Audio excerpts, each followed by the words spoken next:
નમસ્તે વિદ્યાર્થી મિત્રો, ધોરણ 9ના આજે આપણે ધોરણ 9 અસાઇનમેન્ટ વિકાસ સંસ્કૃતની અંદર વિભાગ ઈની ચર્ચા કરશું. તો વિભાગ ઈમાં 39મો જે પ્રશ્ન આવે છે તેને એક ફકરો આપ્યો હોય છે, નીચે 3 પ્રશ્નો આપ્યા હોય છે, એના જવાબ આપણે ગોતવાના છે. તો પહેલા ફકરા વિશે માહિતી મેળવી. ગુરુ કો આયુતમ ઉપમન્યુમ આદિશત. તો ગુરુ સુરભિજો અશ્વિનો આહારયુતમ ઉપમન્યુસુ આદિશતમ. ઉપર એનો જવાબ આપણે આપેલો છે. કીદુષ ઉપમન્યુ અર્કપત્ર ભક્ષણાય પ્રવૃત્તમ સ્મ. શુદ્ધા પીડિતમ ઉપમન્યુ અર્કપત્ર ભક્ષણાય પ્રવૃત્તે સ્મ. એટલે કેવો અભિમન્યુ છે એ આંકડાના પાન એટલે ઉપમન્યુ છે આંકડાના પાન ખાવા માટે તૈયાર થયો છે. તો ભૂખથી પીડાયેલો ઉપમન્યુ છે આંકડાના પાન ખાવા માટે તૈયાર થઈ ગયો. અંધ ઉપમન્યુ કુત્ર અપતત. એટલે કે આંધળો થઈ ગયેલો ઉપમન્યુ હતો એ ક્યાં પડ્યો? તો અંધ ઉપમન્યુ નિર્જલ કૂપે અપતત.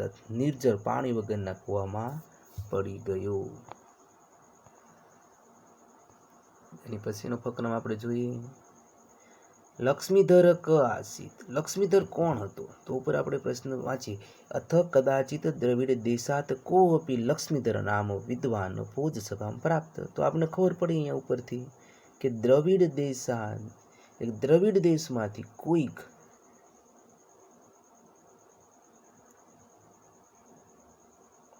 એટલે કે નામ પણ આપેલું છે આપણને અહીંયા લક્ષ્મીધર નામનો વિદ્વાન ભોજની સભામાં આવ્યો હતો. લક્ષ્મીધર દ્રવિડ દેશાત આગતા. તો લક્ષ્મીધર કસ્માત દેશાત આગતા. તો દ્રવિડ દેશાત પેલો કોણ હતો? તો કે લક્ષ્મીધર દ્રવિડ દેશનો કોઈ એક વિદ્વાન હતો. બીજો દ્રવિડ દેશથી આવ્યો હતો. પ્રશ્ન ત્રીજો ભોજ સભા ભોજ રાજ્યસ્ય સભા કેન પરિભૂતાયુ. તો ભોજ રાજ્ય સભા શેનાથી શોભિત હતી?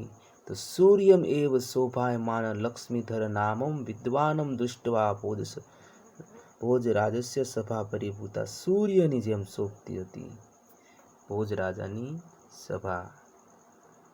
ત્યાર પછી કપિલ વસ્તુ નામાની નગરી કહ નરપતિ આસિત કા તસ્યા ભાર્યા. કપિલ વસ્તુ નામના નગરની નગરપતિ કોણ હતો અને એની પત્નીનું નામ શું હતી? તો શુદ્ધોધન એ નગરપતિનું નામ હતું અને માયાદેવી તેની પત્ની હતી. નૃપસ્ય આત્મજનસ્ય કિમ અભિધાનમ. તો નૃપસ્ય આત્મજનસ્ય સિદ્ધાર્થ ઇતિ અભિધાનમ આસીત.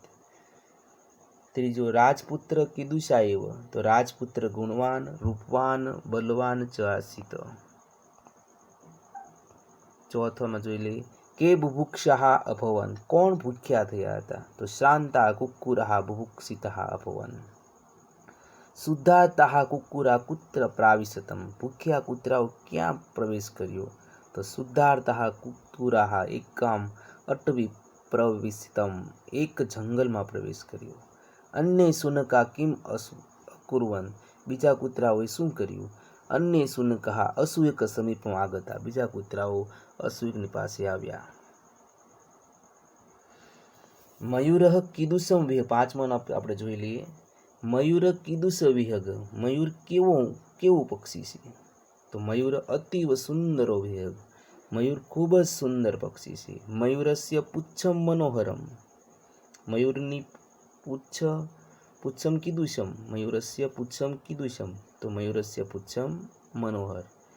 કદા મયુર હર્ષેણ નૃત્યતિ. તો વર્ષાસુ યદા ઘનાનામ ગર્જન શ્રૂયતે તદા મયુરમ હર્ષેણ નૃત્યતિ. જ્યારે વરસાદની અંદર વાદળની ગર્જના જ્યારે સંભળાય છે ત્યારે આ મોર છે આનંદથી નાચે છે. કૃતિ કરતા વિશે થોડીક માહિતી મેળવી લઈએ. તો કોઈ પણ બે એક કૃતિ જોડવાની હોય છે તેના આપણે જોઈએ કે 41, 41, 42, 3 આપ્યા હોય છે. એ તો વિશે આપણે થોડીક માહિતી મેળવી લઈએ.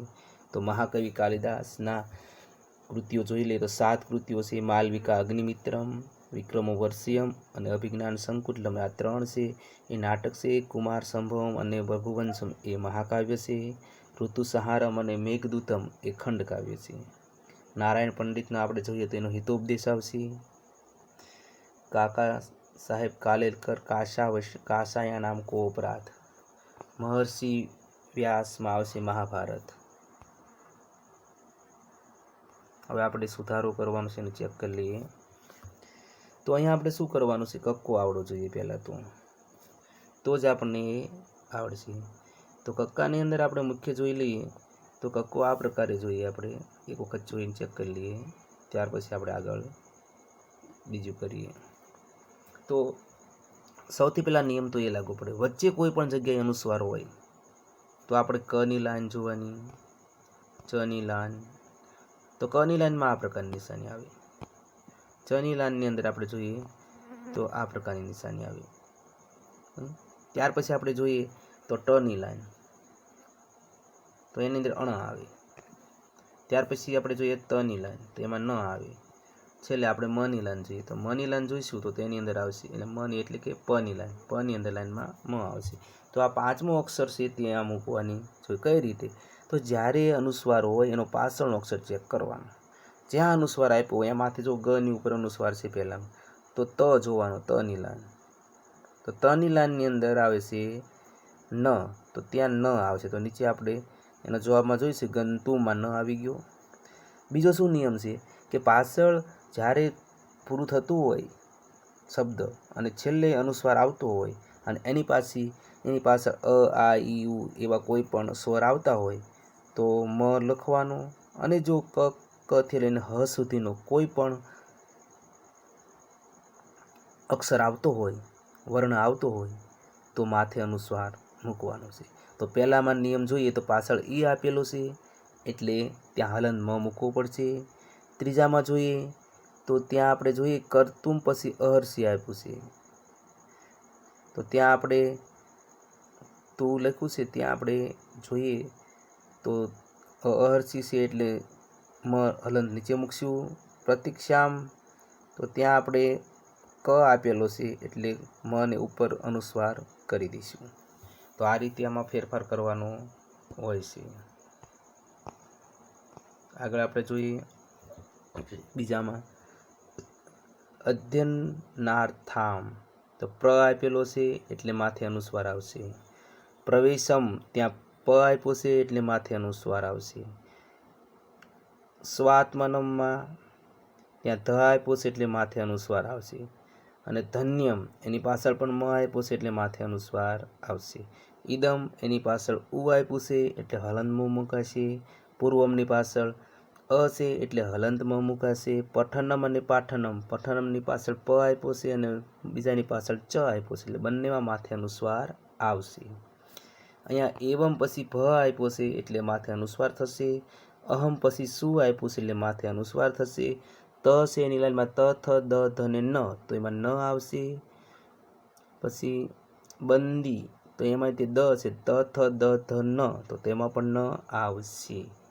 એવમ પછી ઉ છે એટલે મ મુકાશે. સંતોષમ, તો ત આપ્યો ત થ દ ધ ન, તો ન ત્યાં મૂકવામાં આવશે વચ્ચે અડધો. સર્વમ, તો સ આપ્યો છે તો અનુસ્વાર થઈ જશે. વચન અનુસારમ, પછી વ આપ્યો છે તો ત્યાં પણ અનુસ્વાર થઈ જશે. ગાંધી મહોદય શાંત ભાવેન, તો ગાંધી મહોદય, ત્યાં ગાંધી ધ છે ત થ દ ધ ન, તો એમાં ન મુકાશે. શાંત ત થ દ ધ ન, તો ત્યાંય ન મુકાશે. વયમ, તો અ આપ્યો છે તો અનુસ્વારનું ત્યાં મ થઈ જશે. અને સેવામ, તો ત્યાં પણ આપણે જોઈએ મ છે તો ત્યાં આપણને અનુસ્વાર થઈ જશે. હવે આપણે ચોથામાં જોઈએ. નીચે આપેલા શ્લોક છે એને ગુજરાતી ભાષામાં અનુવાદ કરીને અર્થ વિસ્તાર કરવાનો છે, તો એના વિશે આપણે માહિતી મેળવી લઈએ.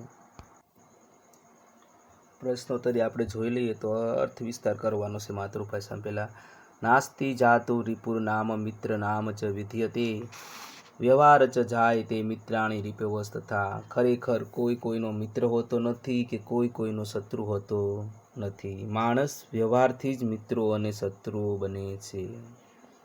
અર્થ વિસ્તાર, આ શ્લોકમાં માનવ જીવનના વ્યવહાર અને વ્યવહારના મહત્વ પર પ્રકાશ પાડવામાં આવ્યો છે. જન્મે જ કોઈ વ્યક્તિ કોઈનો મિત્ર કે શત્રુ હોતો નથી. કોઈ વ્યક્તિ સાથે આપણો સંબંધ કેવો રહેશે તે સંપૂર્ણપણે આપણા વર્તન અને વ્યવહાર પર આધાર રાખે છે. જો આપણે બીજા સાથે પ્રેમ, આદર, મદદ અને મધુરતાપૂર્વક વર્તીશું તો તે વ્યક્તિ આપણો મિત્ર બને છે. પરંતુ જો આપણે અહંકાર, કડવાશ, સ્વાર્થ કે છળકપટપૂર્ણ વ્યવહાર કરશું તો સરળ અને સજ્જન વ્યક્તિ પણ આપણો શત્રુ બની જશે. આથી સમાજમાં સારા સંબંધો બાંધવા અને શત્રુતા ટાળવા માટે આપણો વ્યવહાર ઉત્તમ હોવો જરૂરી છે. બોધ: ઉત્તમ અને મધુર વ્યવહાર જ જીવનના સાચા મિત્રો બનાવે છે. 44-45 પ્રશ્નની અંદર પૂછાય. શત્રુન સમ્યગ વિજ્જનાતિ દુર્બલા એ બલિયસ ન તેષામ ચલતે બુદ્ધિ શાસ્ત્રાર્થ કૃત નિશ્ચયા. જે બળવાન શત્રુઓ પર યોગ્ય રીતે બરાબર ઓળખી લેશે, જે બળવાન શત્રુને પણ યોગ્ય રીતે બરાબર ઓળખી લેશે, શાસ્ત્રોના અર્થના જ્ઞાન વડે જે નિશ્ચયી બનેલા છે, તેવા દુર્બળ લોકોની બુદ્ધિ પણ વિચલિત થતી નથી. જોઈ લઈએ અર્થ વિસ્તાર. આ શ્લોકમાં વિવેક, બુદ્ધિ, શાસ્ત્ર જ્ઞાન અને શત્રુની શક્તિના સચોટ આકલનનું મહત્વ સમજાવવામાં આવ્યું છે. શારીરિક રીતે નિર્બળ કે ઓછું સૈન્ય ધરાવનાર વ્યક્તિ કે રાજા પણ જો નીતિશાસ્ત્ર અને વિવેક જ્ઞાનથી સંપન્ન હોય તો તે પોતાનાથી વધુ બળવાન શત્રુની તાકાત, કમજોરી અને ચાલને બરાબર સમજી શકે છે. અને શાસ્ત્રોના જ્ઞાનથી જેની બુદ્ધિ સ્થિર અને નિશ્ચિત થયેલી હોય તે ગમે તેવી વિષમ કે ભયાનક પરિસ્થિતિમાં પણ ગભરાતો નથી કે વિચલિત થતો નથી. બુદ્ધિબળ અને જ્ઞાન બળ એ શારીરિક બળ કરતાં પણ ચડિયાતું છે.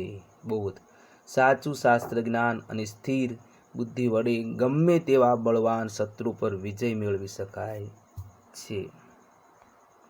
ત્રીજો શ્લોક. શત્રુરૂપા હિ સુહૃદયો મિત્રરૂપા ચ શત્રવ સંહિતાસ્તે બુધ્યતે કામ ક્રોધ વશગતા.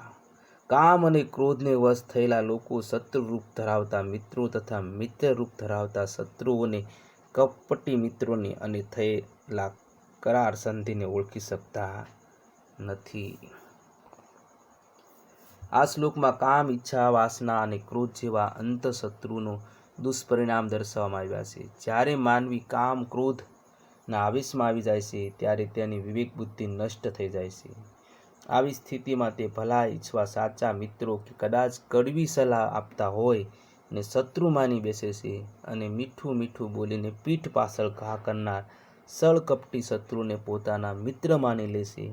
વિવેક ગુમાવેલો મનુષ્ય પોતાની સાથે થયેલા સંધિ કે કરારના સાચા સ્વરૂપને સમજી શકતો નથી અને અંતે વિનાશ નોતરે છે. બોધ: કામ અને ક્રોધ પર વિજય મેળવવો જોઈએ જેથી સાચા અને કપટી મિત્રો વચ્ચેનો ભેદ પારખી શકાય.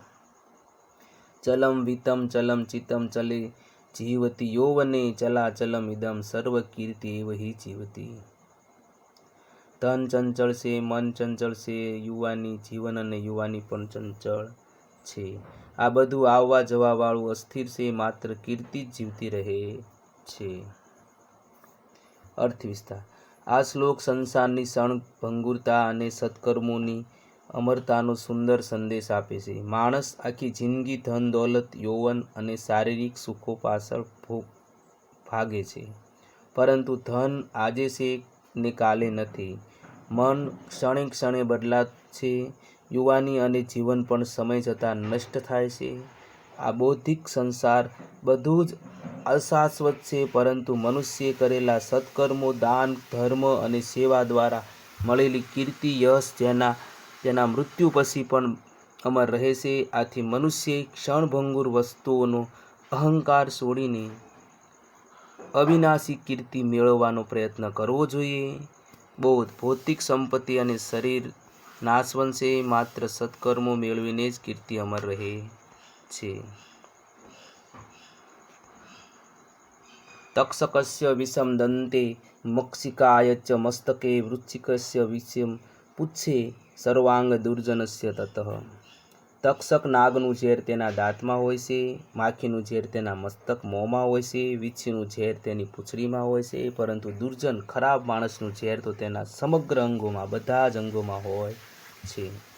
અર્થ વિસ્તાર. આ શ્લોકમાં ઝેરી પ્રાણીઓની સરખામણીને દુર્જન મનુષ્ય કેટલો વધુ ખતરનાક હોય છે તે દર્શાવવામાં આવ્યું છે. કુદરતે સાપ, માખી કે વીછી જેવા પ્રાણીઓને શરીરમાં કોઈ એક ચોક્કસ ભાગમાં ઝેર આપ્યું છે, જેમ કે સાપના દાંતમાં, વીછીની પૂંછડીમાં. પ્રાણી માત્ર પોતાના બચાવ માટે ઝેરનો ઉપયોગ કરે છે, પરંતુ દુર્જન માણસ તો મન, વચન, કાયા, આંખો અને તમામ અંગો પાપ અને ઝેરથી ભરેલા હોય છે. તે પોતાની વાણી, વિચારો અને કાર્યો દ્વારા સતત બીજાનું અહિત કરવાનો વિચાર કરે છે. આથી દુર્જન મનુષ્ય ઝેરી પ્રાણીઓ કરતાં પણ વધુ ત્યજવા અને ભયાનક હોય છે. બોધ. દુર્જન વ્યક્તિની સંગત ઝેરી પ્રાણીઓ કરતાં પણ વધુ હાનિકારક હોવાથી તેનાથી દૂર રહેવું જોઈએ. તો વિદ્યાર્થી મિત્રો, આપણે સંસ્કૃતનું A, B, C, D અને E તમામનું જવાબ સહિત મૂલ્યાંકન કર્યું અસાઇનમેન્ટનું. હવે નેક્સ્ટ વિડીયોમાં ગુજરાતી અસાઇનમેન્ટનું સોલ્યુશન આપણે કરશું. એટલે બેલ આઇકન દબાવી ઘંટડી દબાવવાનું ન ભૂલતા. સબસ્ક્રાઈબ કરો, કારણ કે અવનવા તમારા માટે ઉપયોગી વિડીયો હું લાવતો રહીશ. જય હિન્દ, જય ભારત, જય ગરવી ગુજરાત.